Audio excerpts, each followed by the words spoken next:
Olá, seja muito bem-vindo ao nosso Pode Mais Malu, porque hoje quem pode mais é um profissional que vai trazer a expertise de uma carreira que foi do corporativo ao empreendedorismo. Aguenta aí.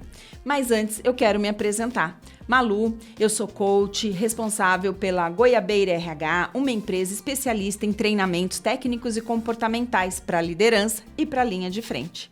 E o Pode Mais só é possível ser realizado pelo apoio e patrocínio da IA Filmes. É uma empresa responsável por vídeos institucionais, vídeos de treinamentos, cobertura de eventos. Acompanhe ele nas redes sociais. É uma empresa com uma equipe altamente especializada no atendimento, com uma enorme prontidão e também com todos os equipamentos aqui de alta tecnologia. E a Filmes, neste eu confio. E assim, gente, vamos lá para o nosso Pode Mais, porque quem pode mais mesmo Pode Mais, Marco Palma, um empreendedor responsável pela usina de vendas. E é sobre este papo que nós vamos falar. Marco, seja muito bem-vindo, uma alegria. Obrigado. Gente, tem pegada, hein? Esse cara tem pegada, muito bom. Marco, conta pra gente um pouco da sua trajetória do corporativo, do acadêmico e como chegou na usina de vendas. Bom, eu comecei a trabalhar muito cedo. Antes de tudo, boa tarde. Ou boa noite. Boa noite, dependendo do horário, ou bom qualquer coisa, desde que seja bom. É isso aí. Eu comecei a trabalhar muito cedo, aos 14 anos de idade, e antes disso já tinha tentado algumas... Acho que o empreendedorismo sempre teve um pouco na minha veia. É um Tenho lance certeza. meio de família... Enfim, um negócio meio que brotou naturalmente. Mesmo no primeiro emprego, eu comecei trabalhando como office boy, sem experiência nenhuma, e terminei como sócio do negócio. Caramba! Foi a minha primeira atividade assim, de empreendimento. E isso você tinha que idade, Marco? quando eu entrei na sociedade com 17. Precoce, né? Muito. Precoce. Na verdade, foi algo meio... Acho que vale um outro podcast só falar Tá bom, disso. pronto, então, mas aí começou Mas daí, sua carreira. Aos 24, eu cansei da vida de empreendedorismo. Falei, putz, não, quero conhecer o outro lado, preciso... E aí, construí uma carreira em vendas, Tá bom. majoritariamente, em empresas, a maioria indústrias, algumas pequenas, outras maiores. Mudei de mercados várias vezes... E isso era muito fácil antes da internet, até porque as mudanças eram muito tranquilas e era fácil desplugar e plugar um novo segmento. Perfeito. Não que eu tivesse nada a esconder, mas hoje a gente fica mais preso num passado muito recente que a rede social, a internet está sempre nos lembrando, né? E isso cria, assim, algumas... Responsabilidades, algumas talvez? amarras, não amarras mesmo. Para mim, são amarras psicológicas. A gente fica preso na imagem construída e achando que aquilo é a nossa vida de sempre. Eu acho que eu te conheci, você já estava no segmento da tecnologia, não? Pois Celulares, não? Não, foi antes. Foi antes. Tá. Mas eu comecei no segmento de celulares Posso falar o nome de empresa? Pode, patrocínio total. Não, eu não estou mais no mercado de celulares. Pronto. Eu entrei na Siemens em Tá bom. 2000. Tá bom. Quando o GSM foi implementado no Brasil, e a Siemens era uma das protagonistas. E de lá para cá, passei por distribuidores até chegar na minha. Tá bom. E foi assim. Então, foi Pronto. um movimento um pouco natural. Eu acho que eu sempre empreendi nas empresas que eu trabalhei. E a tua formação acadêmica que te trouxe até aqui é marketing, administração, comunicação? A minha formação é bem diferenciada. Eu sou formado em relações públicas. Tá. Na época que eu fiz a pós-graduação, eu peguei uma transição de modelos. Quando eu me formei, não era comum a pós-graduação na sequência da faculdade. Você fazia uma faculdade, experimentava o mercado para depois fazer Perfeito. uma pós. Isso Hoje aí. está bem diferente. 10 anos depois de formado, eu fui fazer a pós. Eu fiz em marketing. Ah, perfeito. E aí, de lá para cá, eu vi que 10 anos era muito tempo para ficar parado. fiz outros cursos. É então, assim que eu te conheci, porque isso tudo aqui tá fazendo... Até curso de coach eu fiz. Então, pronto, internacional, para entender que eu não serviria para o negócio. Então, mas eu já te vi, acompanhei o seu trabalho como gestor e você faz muito deste papel sem dar o título. Sim. Então, isso a gente vai falar um pouquinho sobre gestão de pessoas, né? Legal. Mas agora conta pra gente como você idealizou a usina de vendas, qual é o core business, me conta tudo, conta pra gente. Bem, a usina de vendas era meu plano de aposentadoria. Precoce também, hein, Marco? Super, eu achava que já estava com a vida ganha. Pronto. Tive sucesso profissional. Foi executivo há muitos anos. Construí um patrimônio. Pronto. Enfim, a coisa rolou de uma forma satisfatória. Antes dos 50 anos, eu achei que eu precisava mudar. Entendendo que o mercado fica meio fechado a partir dos 50. Te entendo. Foi assim que eu abri minha consultoria. Então, pronto. E isso mudou, graças a Deus. Acho que a gente tem uma mudança de mentalidade hoje. A convivência entre gerações é bem melhor e a mentalidade dos gestores, donos de empresa mudou bastante. Tá. Mas naquele momento eu achava que eu tinha que voltar a empreender por conta própria, não mais dentro do negócio dos meus patrões ou de quem me contratava. E você já era um alto executivo, né? De uma empresa global, enfim. Mas aí, ok. Tomou afinco, vou abrir. E aí a gente começou a usina de vendas num segmento que a gente atua até hoje, que é tecnologia, só que com uma proposta diferente. E aí, eu vou dizer que em 2 anos da usina de vendas, a gente pivotou pelo menos umas 6 vezes. Fala Porque mais. nós começamos como prestação de serviços, oferecendo terceirização de mão de obra de vendas qualificada. Tá. Que seria uma proposta aí de terceirizar a equipe de vendas para grandes empresas ou importadores. Entendi. Perfeito. Ou gente que precisasse abertura de canais. Tá bom.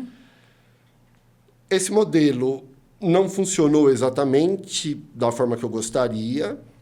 A gente começou a mudar o modelo, eu comecei a trabalhar de uma forma terceirizada mais próxima a algumas empresas, até cair no modelo de distribuição de fato.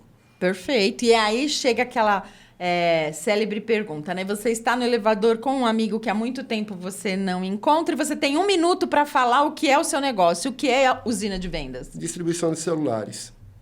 10 segundos. Para quem não entende como funciona, isso é importante pontuar, eu acho que vou precisar talvez de mais de 1 minuto ou 30 segundos. Saímos do elevador já. Eu gostei tanto da ideia que a gente já saiu do elevador. Quando houve a privatização das teles no final dos anos 90... Tá. Um celular era artigo de luxo no Brasil. Ter uma linha de celular era caríssimo. Sim. Um aparelho só tinha importado. Perfeito. Com a entrada do GSM, a indústria nacional floresceu, ainda que na mão de empresas multinacionais ou gigantes nacionais importando produtos e montando aqui, mas começou a se criar esse mercado. Perfeito. Nesse momento, os distribuidores eram as operadoras. Claro, Vivo, quem viveu TIM, esse tempo, Oi, tá bom, dá deve certo. lembrar dos celulares a R$ 9,90, celular de graça quando você pegava um chip. Tá. Era um momento de aquisição de cliente pelas operadoras, Tá. que é quem, naquele momento, drivava o mercado e os fabricantes forneciam os aparelhos, Tá. nada mais do que a parte tangível do serviço prestado pela operadora. Foi assim que se popularizou. Inteligente, tá bom. A partir do momento que as operadoras entenderam que esse custo era alto e que o resultado deles em base de assinantes já era elevado, eles pararam ou diminuíram a compra e os distribuidores, até então meio relegados a segundo plano, tomaram protagonismo junto com as indústrias. Perfeito. Então, E nós aí estamos foi nesse embora. mercado. Perfeito, muito bom. E aí, eu te acompanho muito também aí nas redes LinkedIn, redes sociais e tal. E você nunca considerou a usina de vendas uma startup? Verdade? Não? Conta mais. Verdade em termos. Fala. A gente foi uma startup não tradicional. Não no modelo de investimentos, investidores anjo. A gente se colocou muito mais sempre como um negócio raiz. Tá bom. Aquele que se autofinancia, que tem o esforço do patrimônio, inclusive, do dono colocado no negócio. O modelo de startups que a gente tem hoje é mais sofisticado, principalmente dentro do nosso segmento. Mas essa é a visão. A gente sempre foi uma empresa mais raiz, assim, do ponto de vista, principalmente de financiamento, entendendo que a gente participa de um mercado de intensive networking capital. É muito dinheiro que se mexe. Perfeito. Então, todo esse investimento veio de financiamentos pelo sistema financeiro, não exatamente por investidores ou por venture capital, que é o que... Interessante. Agora, empreender no Brasil, que tem altas taxas de juros, somado a este nicho de negócio que tem um investimento alto em dólar, como que é trafegar neste mundo e ganhar dinheiro ainda? É um desafio. Porque nós temos... Quem determina preço hoje é o mercado. Mais do que nunca, o e-commerce está aí para deixar isso claro. Então, nós temos que, na conta de precificação de produto de margem, ter o custo financeiro embutido. O custo financeiro é caro? Sim. Vou colocar tudo no produto. Se ele ficar fora de mercado, ele não vende. A concorrência é muito agressiva. E eu tenho que respeitar as normas de mercado. Então, é um balance diário de eficiência operacional, de eficiência financeira, para conseguir fazer essa conta fechar. E é uma conta que, entendendo podem me crucificar por isso, mas ainda existe uma certa estabilidade dentro dos juros altos do Brasil. Então, isso é previsível. Se a gente estivesse falando de 30 anos atrás, seria muito mais complicado. Hoje a gente sabe o custo, tem um teto que é alto, mas é daí para baixo. Então, a nossa estratégia sempre foi trabalhar em cima de uma eficiência operacional muito forte e uma eficiência de giro de produto muito forte. A gente girava o estoque 2 vezes por mês. Com isso, o custo financeiro cai pela metade. Entendi. O custo mensal. Perfeito. Era a forma de fechar a conta. Tá bom, perfeito. E você tinha 3 centros de distribuição destes equipamentos também? Não, na verdade, eram 2 endereços fiscais, São Paulo e Espírito Santo, mas devido a incentivos fiscais e questão logística também, nós optamos por deixar a operação 100% no Espírito Santo. Tá. Que foi uma forma de ter essa eficiência operacional aliada aos incentivos. E Faz sentido. Foi assim que a gente rodou. Agora, você também está sendo convidado para o Pode Mais, Marco Palma, porque eu fiquei apaixonada pela história da usina de vendas contada no seu LinkedIn, que está aqui já nos GC.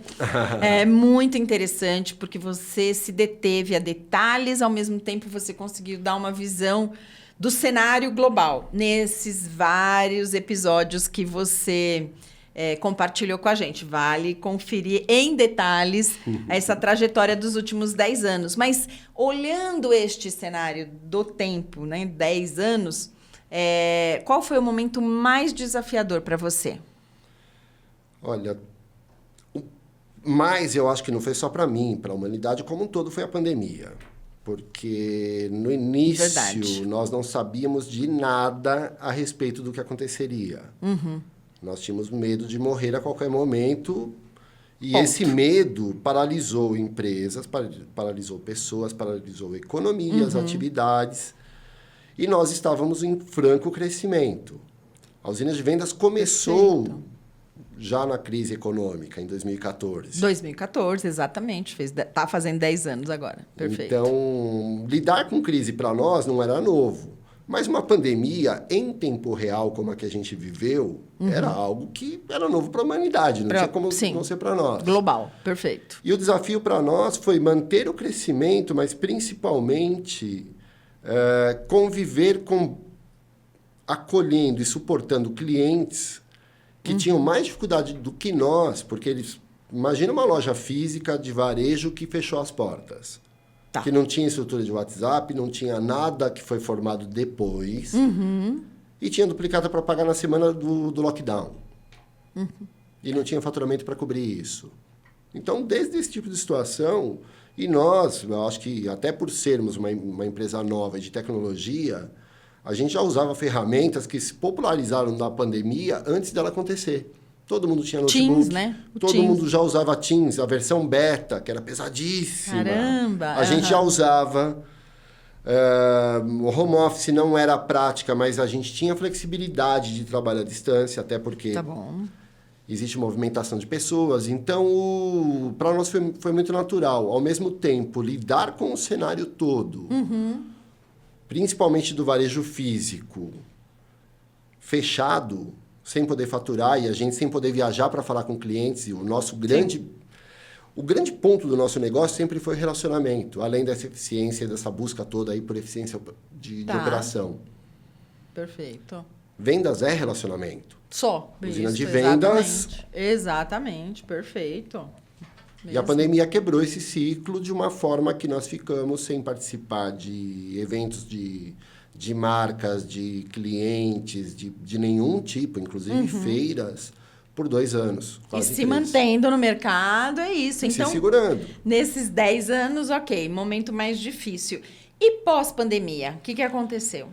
O pós-pandemia tem sido mais difícil do que foi a pandemia, porque enquanto a pandemia estava decretada e ainda afetava diretamente a vida do mundo todo, existia uma sensibilidade em relação aos seus efeitos.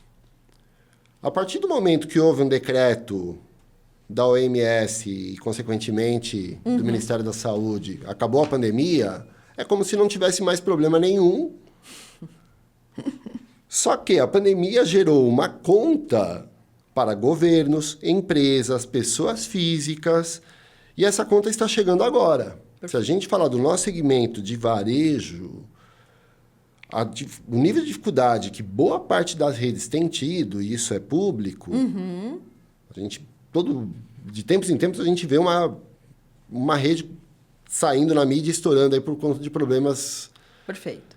de gestão disso. E isso se refletiu em famílias, porque no início todo mundo estava capitalizado. Boa parte da população estava mais capitalizada. Começou a gastar menos com viagens, com passeios, com tudo, então sobrou dinheiro. Só que isso inverteu em algum momento pelo desemprego, pelos cortes, pelos custos adicionais, inclusive de medicações e tudo. Taxa de juros também? Os juros voltou a subir, isso daí pegou quem estava endividado no meio do caminho, ou Dólar. seja, todos esses efeitos que a gente sente hoje, dessa estranheza da economia global, comportamento de juros nos Estados Unidos, na Europa, no Japão, flutuação de moedas que não flutuavam tanto e agora estão voláteis. Perfeito. Então, eu entendo, não tenho a pretensão de falar de economia aqui, mas Faz tem um parte. custo de pandemia aí, e esse pós-pandemia pegou todo mundo. Estamos pagando. E A não gente é continua diferente. pagando a conta com a diferença. A mídia não fala mais, saiu do mainstream. Perfeito. Verdade. É verdade absoluta isso. É como se não tivesse mais existido, até porque foi um trauma muito grande que talvez a próxima geração vá discutir mais do que a nossa. Vão virar cases de mestrado, doutorado, Com né? certeza. Mas pensando até no negócio, o modelo de negócio da usina, nos últimos 10 anos, muita parceria foi firmada, né? O que você poderia compartilhar com a gente sobre como vocês construíram essas parcerias? Bom, o mercado de telecom, especificamente falando do nosso mercado, não só ele, ele funciona à base de parcerias. Tinha uma São operadora, grandes marcas, no né? início dos anos 2000, tinha uma operadora que tinha uma propaganda do serviço dela, que era uma colmeia de se formando que era mostrando a ramificação e a comunicação entre as pessoas. Perfeito. Esse é o nosso mercado. Tá, gosto. E parceria para a gente sempre foi fundamental. Nós começamos o negócio mantendo o nosso core muito claro, que era a nossa equipe própria era vendas, operações, não exatamente o handling, a inteligência da operação, inteligência tributária, mas não fazer a contabilidade, isso era feito fora. Então, nós terceirizamos boa parte das atividades. Tá bom. Isso nos permitiu crescer muito rápido e a um custo menor do que ter estrutura própria. Tá. Em relação a marcas parceiras, a gente passou por praticamente todas no mercado. Fala todas. Tá, então a única que a gente não passou foi a maçã, mas o resto a gente teve parceria em algum nível com todos os fabricantes aí de Aparelhos celulares. de celulares no Brasil. Mas vocês estenderam, inclusive, vocês não ficaram... Nós começaram trouxemos como marcas celular, de fora. Em alguns casos, como a LG, quando saiu do mercado de celulares, que deixou um buraco no faturamento de todos. Caramba. A gente foi para a área de informática. Verdade, bem lembrado, E performamos relativamente bem aí, pelo pouco tempo que a gente tinha de experiência. Verdade. E aí, situações como essa, como que a gente fazia? Não conheço informática. Traz um especialista e coloca a pessoa para tocar o negócio. Tá. Adquire habilidade trazendo do mercado pessoas reconhecidas. Perfeito. Aliás, acho que um dos ícones da usina de vendas é agilidade e prontidão, não? Sim, sempre. Então, Sempre. Foi pandemia, já estava em casa, já tinha Teams, né? Tem esse modelo de negócio, já vamos articular. Saiu LG, já vamos... Né? Não, o nosso mercado é um mercado muito ligado. Quem mexe com conectividade está sempre muito ligado. É a velocidade da comunicação, da internet e do celular. Verdade, Não tem como não ser dessa forma. Você atribui, porque você é pilhado no 440, né? Você atribui que essa sua pilha é por conta do negócio? Não, eu acho que eu já era. E aí eu achei o mercado e o negócio que consegue suportar minha velocidade. Sim, porque começar a empreender com 17 anos de idade, de fato, Eu acho que é 440 volts. Bivolts. Foi uma questão de alinhamento aí de ritmos. Qual foi a sua maior parceria? Com que empresa foi a maior parceria? Puxa, a gente teve tantos e isso mudou bastante. Tá? Aí sim, entendendo... Esse é um dos exemplos de pivotagem que a gente tinha. Toda vez que chegava alguém que pedia uma curva ABC de clientes ou de fornecedores, a cada 6 meses essa curva mudava. Nunca eram os mesmos nomes. Entendi. Por quê? Nós, como entrantes no mercado, não tínhamos nenhuma lista de clientes estabelecidas, nem de fornecedor. Tá. Nós aproveitamos oportunidades de fornecedores, muitas vezes saindo de mercado, a gente comprava esse estoque e que a disponibilidade dessa oferta nos dirigia para um determinado cliente ou canal de venda. Então, eu acho que seria injusto em citar qualquer uma, porque foram tantas e... O nível de intensidade que a gente teve com cada uma delas e o nível de importância relativa que cada uma teve, pelo momento que entrou, seria muita injustiça minha citar uma marca assim como destaque ou como... Eu acho que Mas eu entendo, porque faz sentido e só corrobora quando você diz, eu acredito em parceria. Exato. Agora a tua fala a consolidou. Gente é de todos. Na verdade, a forma que a gente se coloca nessa questão de parceria, eu não tenho que ser exclusivo para ser fiel. Pode parecer meio paradoxal isso, mas Boa, gostei dessa. Nós chegamos a ter concorrentes diretos, onde nós tínhamos estruturas separadas atendendo cada um desses concorrentes e entregando para cada um deles mais do que eles pediam. Opa. Ainda que eu tivesse 2 marcas antagônicas dentro do negócio. Então, a gente sabe trabalhar bem isso. Com certeza. Falando em trabalhar bem, eu quero apimentar o nosso Pode Mais, Marco Palma.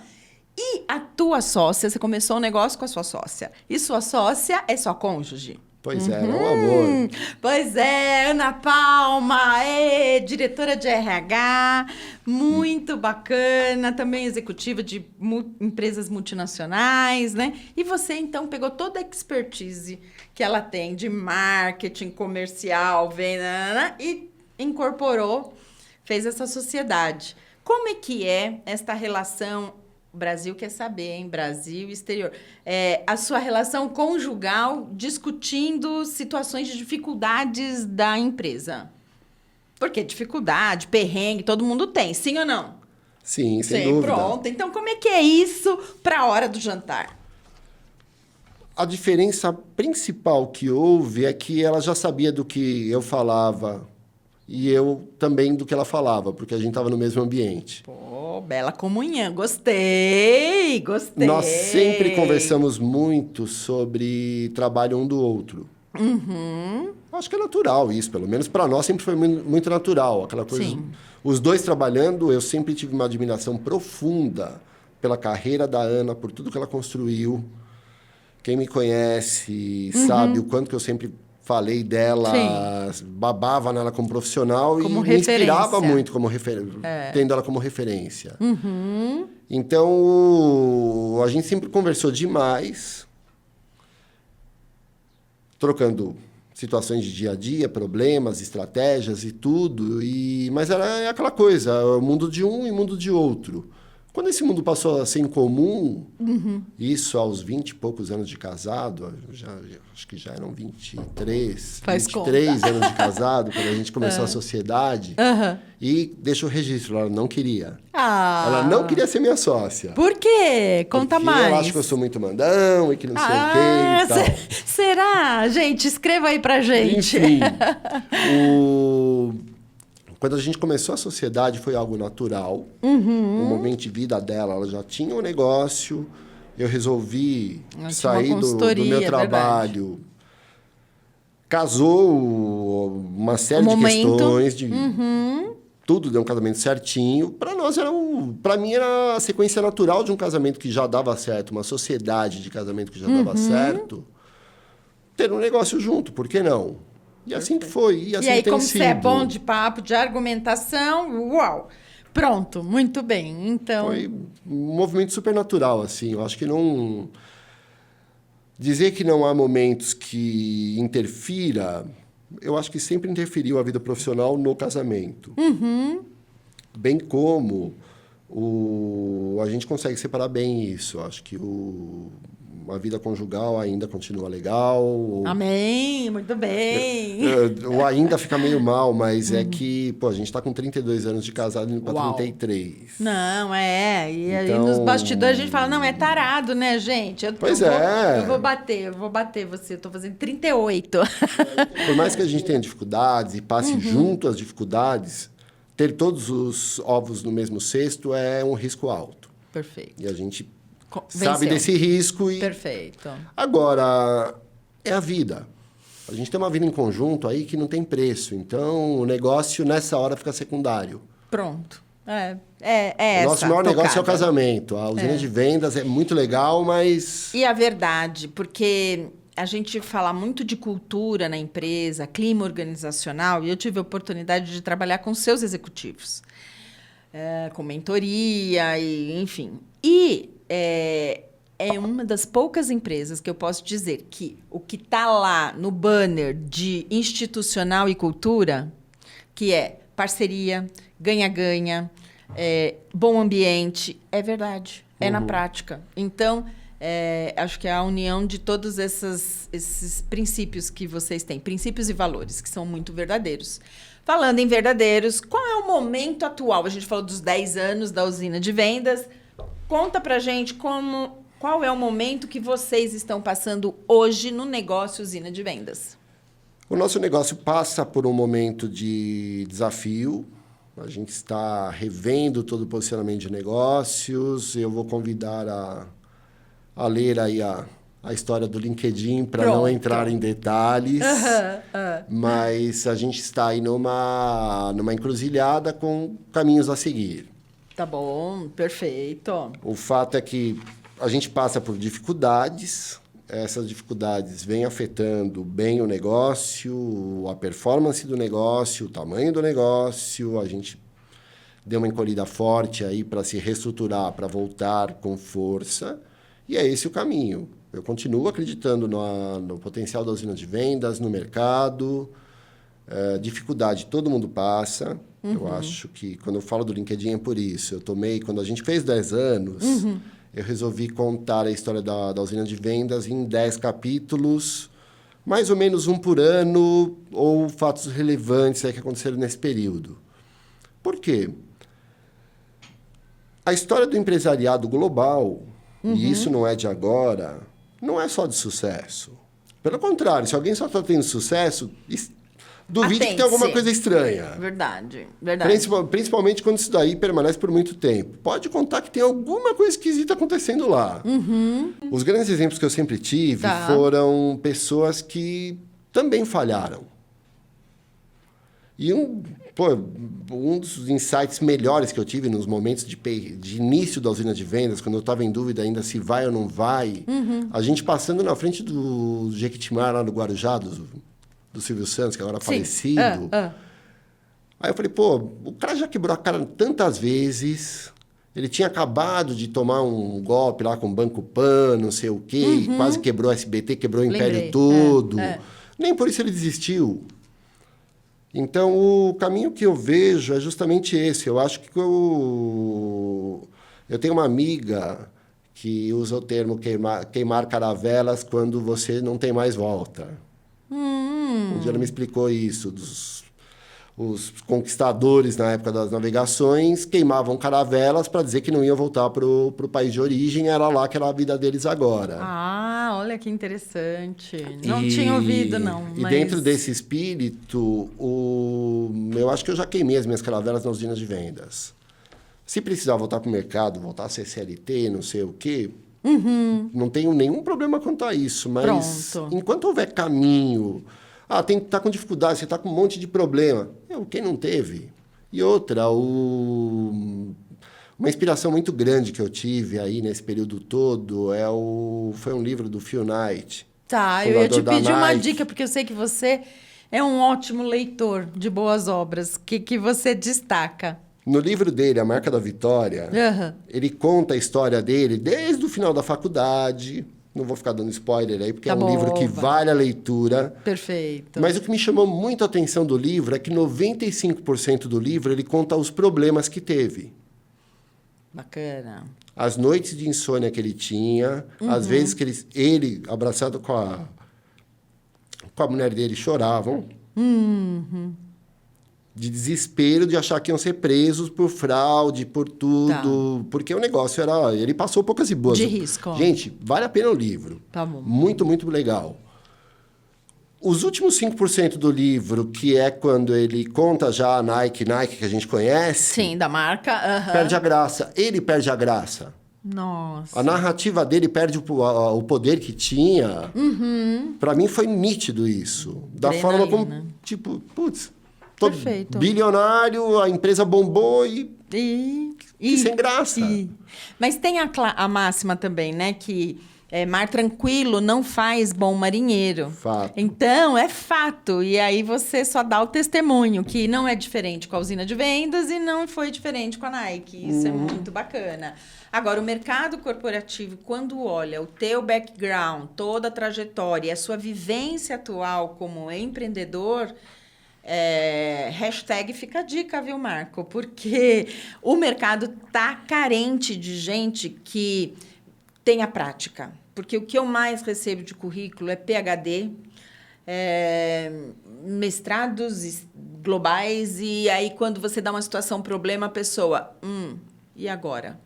Então, eu acredito que você traz a união da teoria, por todas as especializações que você tem, com a prática e o negócio. E a capacidade de ter e encontrar saídas. Então, eu sou sua fã. E aí é o seguinte, como fazer gestão de pessoas em momentos difíceis? Porque Usina de Vendas desenvolveu muito profissional, né? Sim, eu acho que a gente... Não sei se a gente desenvolveu... Nós tivemos profissionais, eu acho que desenvolvemos sim.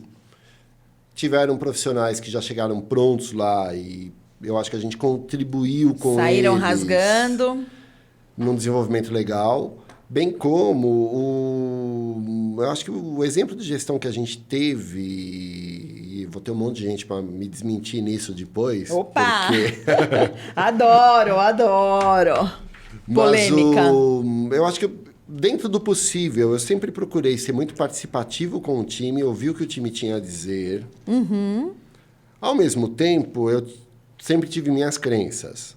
Posso ter quebrado a cara em algumas, mas eu sabia claramente o que eu estava fazendo, o que tinha que ser feito. Mas sabe, Marco, aí tem um ponto muito positivo, que a pior coisa é você ficar em cima do muro. Sim. Então, ter a atitude, tomar a ação, faz parte do negócio, né? Mas a discussão sempre houve. Sim, e isso é salutar. Pronto. A gente nunca se furtou a discutir os temas. Muito bom. E, beleza, se eu não concordo com a posição do time, a minha posição é essa. Se o time muitas vezes não entendia. E isso é um ponto complexo, porque tem algumas decisões que são tomadas pelo gestor que o time não tem maturidade ou até mesmo não tem conhecimento estratégico para entender naquele momento. E depois eles vão te aplaudir e falar, pô, você foi gênio. Não, eu só vi alguma coisa que vocês não enxergaram. Tem hora que der errado, você foi burro. Beleza, vamos lá, a gente aprende com o time. Mas isso é time. Mas essa interação com o time, eu acho que é o principal. Porque Todos as empresas ganham. são feitas de pessoas. Perfeito. Gosto disso, O nosso caso, eu falei já do relacionamento, é fundamental em todos os níveis. É a base. Se a gente fez o que fez e chegou onde chegou em tão pouco tempo, Perfeito. é porque teve uma interação muito forte. E quando eu falo que a pandemia nos atrapalhou, é porque essa interação na pandemia foi brutalmente travada. A interação física, a troca de energia física, ela virou tela. E aí há uma perda.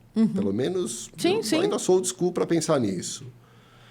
Então, é assim que eu vejo aí. Essa conversa tem que ser contínua, infinita. Você é um líder que ouve muito bem. Bom, estamos quase chegando aqui no Pode Mais, Marco Palma, mas eu quero saber o seguinte, qual é o seu sonho hoje?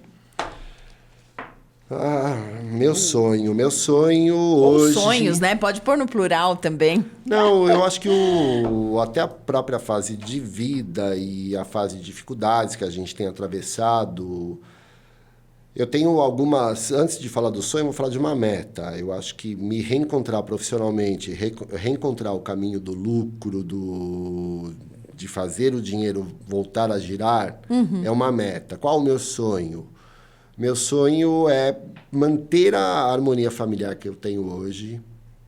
Manter, ok. Manter. Sim. Porque a gente está passando por altos perrengues.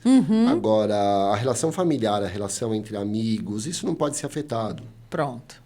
São os laços verdadeiros, né? Verdadeiros. Meu sonho é conseguir envelhecer com dignidade e saúde. Tá bom.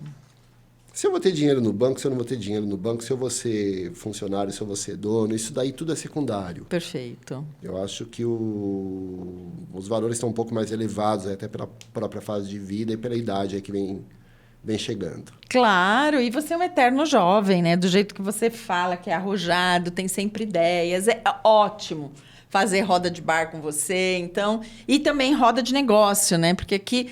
E acompanhem, gente, para terem detalhes, deem no LinkedIn. Aliás, é um outro nicho que eu não conhecia, que é a tua expertise de literatura. Então, boa, né? Bom, tem muitos empresários, tem jovens assistindo a gente. Nós estamos trabalhando também para ter um convidado que é um empreendedor da geração Z. E aí eu gostei de fazer essa casadinha. Você... como geração X e ele com a geração Z. O fato é, ambos são arrojados, inovadores, mas tem muita gente que tem medo de empreender.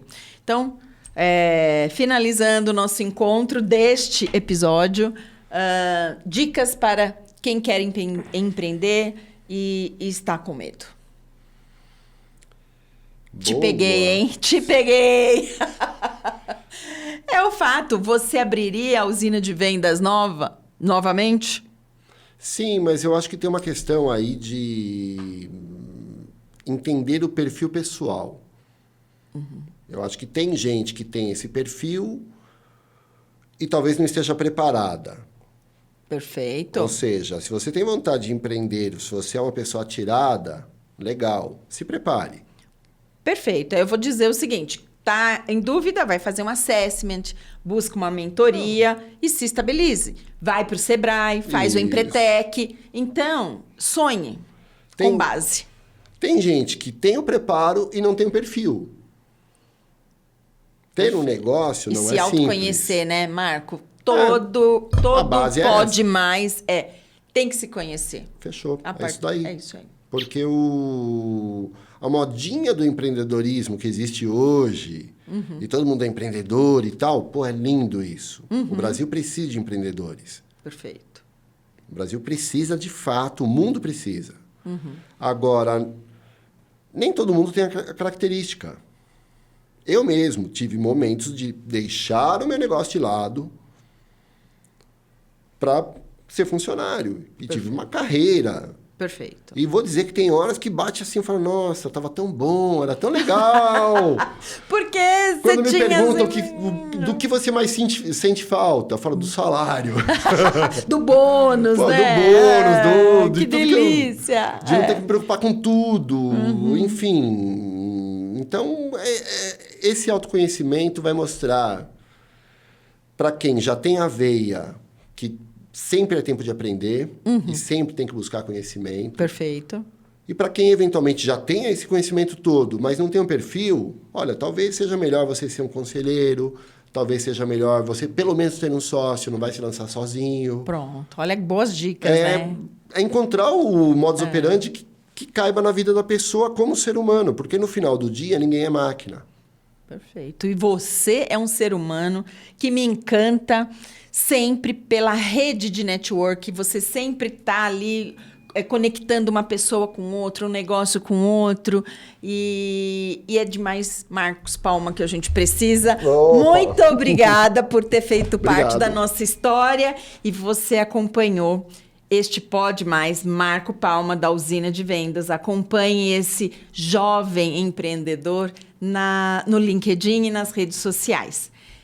Próximo programa, estamos preparando, vou trazer o empreendedor bem jovem, que tem já uma história bem bacana para contar. Fique ligado, nos acompanhe e obrigado por sua audiência. Até a próxima!